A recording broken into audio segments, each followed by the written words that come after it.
News सदैव जनतेसोबत।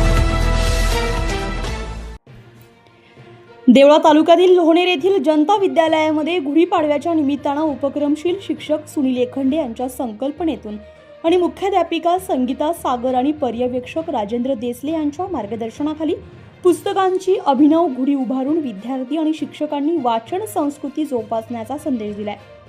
आजच्या इंटरनेटच्या युगामध्ये वाचनाचं महत्त्व वाढवावं आणि विद्यार्थ्यांनी मोबाईलपासून दूर राहावं या दृष्टिकोनातून ही पुस्तकांची गुढी उभारून पुस्तके वाचण्याचा संदेश देण्यात आलाय।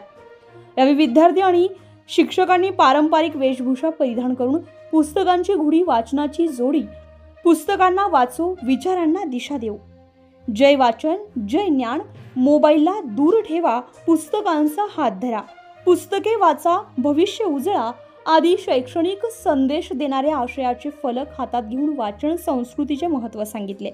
या कार्यक्रमात विद्यार्थी, शिक्षक व शिक्षकेतर सेवक वृंद मोठ्या संख्येने उपस्थित होते।